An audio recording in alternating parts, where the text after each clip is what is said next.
Bonjour, bonsoir à tous, les Catcheux et les Catchix, et bienvenue dans cette nouvelle vidéo qui fait suite à la série de classement bilan de 2023. Aujourd'hui, il s'agira d'un classement qui sera consacré à la division féminine, qui globalement fut nul. Oui, il faut dire la vérité, c'était nul, c'était clairement pas ouf cette année dans le catch féminin. Mais bon, comme il faut faire un classement, j'ai bien trouvé des choses à dire. On va commencer par les mentions honorables, en commençant par Athena, championne ROH depuis 1 an, qui essaye de relever comme elle peut une division féminine d'une branche décédée. Ensuite, Yoskai qui a un bon CV aussi, entre les titres féminins par équipe, Miss Money in the Bank et enfin le titre féminin. Mais qui malheureusement son règne actuel s'est résumé globalement à être une sidekick de Belly quand même si actuellement ça va mieux. Ensuite, Chelsea Green, bravo pour les travaux. J'étais pas spécialement pour son retour, mais elle a réussi à me surprendre en étant très divertissante. Tiffany Stratton qui a eu une belle évolution cette année et qui continue à être parmi les noms les plus importants de NXT malgré un règne décevant globalement. Rhea Ripley qui a remporté le Rumble cette année et le titre féminin dans un bon match contre Charlotte à WrestleMania. Et son année se résume qu'à ça justement, et aussi à être la nounou du Judgment Day parce que le reste, et surtout son règne, n'est pas ouf. Pour terminer par Timeless Toni Storm qui a pu se renouveler, qui a enfin trouvé un personnage depuis le temps qu'elle est dans le catch, mais elle n'est pas dans le classement dû au fait que l'éclosion de son nouveau personnage arrive un peu tard dans l'année. Et avant de se lancer dans le top 5, je ne le dis pas souvent, mais je vous invite à vous abonner et d'activer la cloche pour les notifications afin d'être mis à jour au moment de l'actualité de la chaîne et des vidéos qui sortent. Ainsi, on peut enfin commencer. Numéro 5. Becky Lynch. Je vais qualifier son année d'année de transition riche en programmes d'attente, en commençant par le gain des titres féminins par équipe, avec son Inode Lita permettant de terminer son programme avec Bayley et Damage Control à WrestleMania. Dans un match 3v3 avec Trish Stratus qui l'a trahi pratiquement le lendemain, juste après la perte des titres féminins par équipe. Et donc elles ont une feud intéressante, quoique un peu longue, menant à un très bon style cage match, où Becky a solidifié davantage son statut de star qu'elle est déjà. Et donc là, il y avait de quoi se dire que c'est bon, elle peut maintenant retourner aux affaires, défier Rhea Ripley qui monte de compétition. Et à la place, elle va à NXT, elle squatte NXT et gagne le titre. Et il s'en est suivi d'un match contre Tiffany Stratton dans un pay-per-view NXT, dont la stipulation c'était un street fight aussi, match plutôt surcoté d'ailleurs. Et elle continue à mettre en avant le titre NXT mais pas NXT. C'est plus pour donner de la visibilité aux jobbeuses de Raw qu'on ne voit pas souvent. Et dans la tête des gens, visiblement, il faut absolument un titre pour justifier l'existence de ces dames. Mais bon, je divague. Son run à NXT, globalement, ça n'a servi à rien. Même le fait qu'elle perde contre Lyra Valkyria, finalement, ça ne lui a pas spécialement rendu service que ça. Et bon, heureusement, en cette fin d'année, elle va débuter un programme contre Nia Jax qui vient de revenir. Il était temps. Et menant ainsi à un match à Day One. Mais bon, là, ça va être plus 2024. Elle garde une certaine importance cette année malgré tout, dû au fait que dans les matchs et les grands rendez-vous, elle ne déçoit pratiquement pas. Et je ne doute pas qu'elle aura enfin son affiche contre Rhea Ripley à WrestleMania 40, la permettant aussi de revenir dans la course au titre mondial. Numéro 4. Willow Nightingale. Ce fut intéressant de suivre son parcours en 2023, même si elle n'a pas eu des trucs extra, mais elle était pratiquement omniprésente dans les programmes de AEW et même ailleurs. Déjà en commençant par un Street Fight match avec Ruby Soho contre Taiji. Tout ça pour ensuite continuer à enchaîner des bons matchs, même si elle perd souvent, que ça soit à AEW ou bien encore lorsqu'elle fut l'une des premières mises en avant lorsqu'il y a eu les weekly ROH, et ça c'est très bien. Il est aussi à noter les quelques opportunités qu'elle a eues pour les titres AEW et TBS, toujours avec des matchs plutôt sympas.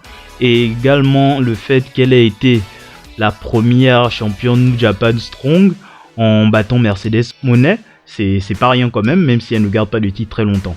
Donc ça montre à quel point elle fut récompensée cette année. En plus, elle gagne de façon inattendue le Owen Hart Tournament, l'amenant ainsi à avoir 2 matchs de championnat ROH contre Athena, dont un à Death Before Dishonor que je vous recommande très fortement pour qu'à la fin de l'année elle finisse par se battre contre son côté sombre pour ne pas être corrompue par Julia Hart qui lui a mis un molar à la gueule. Côté sombre qu'elle finit par vaincre et ainsi garder son personnage joyeux et coloré pour mon plus grand bonheur. Sa place dans ce classement, c'est plus un cri de cœur pour souligner quand même qu'il a eu pas mal de choses cette année et que vraiment elle puisse continuer sur cette lancée pour l'année 2024. Numéro 3.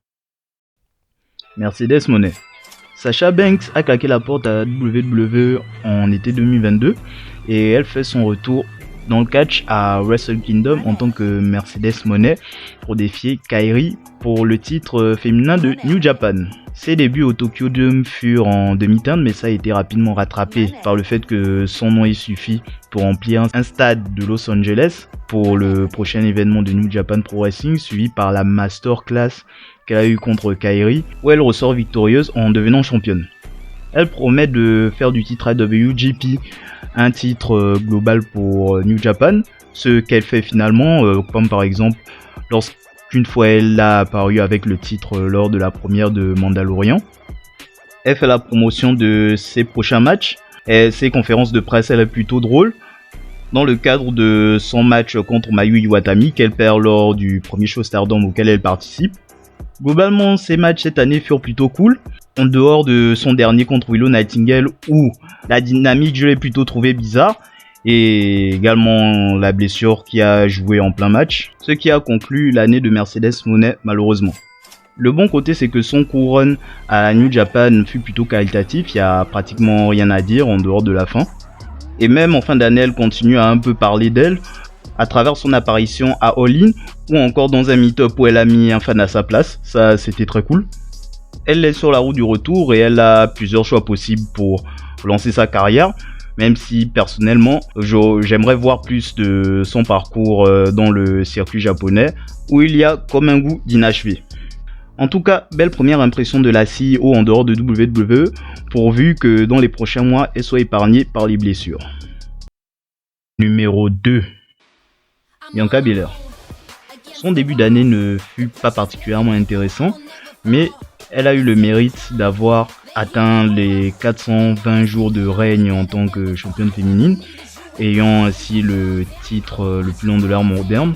Ce qui n'est pas tout à fait vrai puisque Trish Stratus a eu un règne bien plus long il y a à peu près 15 ans, donc voilà. Moderne, oui mais non. Elle a continué sa série d'invincibilité à WrestleMania, pour ensuite perdre dans l'oubli en Arabie Saoudite contre Bozo le Clown. Mais c'est là que son année démarre, et c'est à partir de la perte de son titre où elle commence à avoir une certaine évolution de personnage, où elle commence à avoir de l'attitude, un peu plus d'agressivité, en étant dans la course pour les titres, pour récupérer son championnat, face à Charlotte, Asuka la championne et Damage Control qui traîne pas loin, et regagnant ainsi le titre dans une performance vraiment vaillante, où elle s'est battue contre une blessure pour à la fin remporter le match, mais se prend directement un cash-in de l'infâme Io Sky. Oui, j'aurais laissé-moi tranquille. C'est à partir de là qu'elle entre en croisade avec Damage Control où elle est plus déterminée et où elle paraît quand même moins gentille par rapport à avant, et ça c'est très bien. Du coup le fait qu'elle soit plus dans la course au titre, ça lui a permis d'évoluer et ça l'a plus rendu service qu'autre chose, même si en cette fin d'année ça commence à doucement retomber puisque ça commence à faire long quand même cette guéguerre. Mais bon, dans la division féminine de SmackDown il n'y a que ça. J'imagine que l'année prochaine ça va ainsi continuer et j'espère qu'elle pourra quand même récupérer à nouveau le titre et qu'elle continue à maintenir son image de face très forte, mais avec plus de caractère. Numéro 1. I don't care what y'all say. Trish Stratus. Vous allez me dire que ouais, elle n'est restée que 6 mois et pour un seul programme. Bon, je vous répondrai que c'est 1,1 programme, comme elle était quand même là à la fin de la feud Becky Damage Control, hein, respecte un peu, voilà. Et que oui, son programme globalement c'était contre Becky Lynch où elle est devenue heel, où elle est revenue pratiquement avec son look de 2000 et a fait des matchs plutôt rudes et très cool contre Becky Lynch, je dirais même des classiques, commençant par Night of Champions, où elle gagne grâce à l'aide de Zoey Stark de manière déloyale. Du coup, fuck you Trish. Il s'en est suivi les différents segments pour continuer la feud avec Becky Lynch, dont je reprocherai le fait que ça a beaucoup traîné en longueur quand même. Elle a également fait des petits matchs plutôt sympathiques, même si perfectibles. Gros big up à Money in the Bank, ou en tout cas elle n'a peur de rien, c'est déjà ça. Et le drama avec le nez cassé qui était plutôt drôle, et pour finir avec un super style cage match qu'elle perd contre Becky Lynch. Elle fut quand même importante dans les programmes de la division féminine d'Euro, là où le main event était pratiquement vide. Donc elle a pu apporter à Becky Lynch qui était en perte de vitesse ces derniers temps et au sortir de sa dernière rivalité. Et Trish a apporté un peu de fraîcheur dans son personnage, dans le sens où elle jouait clairement la vétérane qui s'approprie le succès de la division féminine et qui se servait de la seule personne d'accord avec elle pour la protéger. Association qui s'est d'ailleurs arrêtée de manière abrupte selon moi et qui donne l'impression qu'elle est partie par la petite porte au final. Si elle doit revenir, il y a clairement le potentiel de lancer des futures stars main eventeuses dans la division féminine et également faire récupérer du momentum à des stars établies en perte de vitesse comme ce fut le cas avec Becky Lynch. Même si avant je pense qu'elle aura un petit dernier match contre Lita pour rappeler le bon milieu à WrestleMania 40. Oui Kevin, le connard du gars, je reprends ton idée, y a pas de quoi. Elle fut donc la seconde top heel de la division d'Euro, si ce n'est même la première devant Rhea Ripley, et elle a clairement apporté du bien à cette branche. Et donc pour cela, je dis thank you Trish. C'est ainsi que s'arrête ma vidéo classement des catcheuses de l'année 2023. Ce fut une sacrée épreuve de faire ce classement car il fallait trouver des trucs à dire, clairement, et c'était pas évident. Du coup, la semaine prochaine, ce sera la dernière vidéo de l'année avec le top 10 des catcheurs cette fois-ci. Du coup, je vous invite à liker et commenter, faire votre propre classement et également me dire ce que vous pensez du mien. Monsieur sur les réseaux sociaux. Et je vous souhaite d'avance un joyeux Noël. À bon attendeur, salut!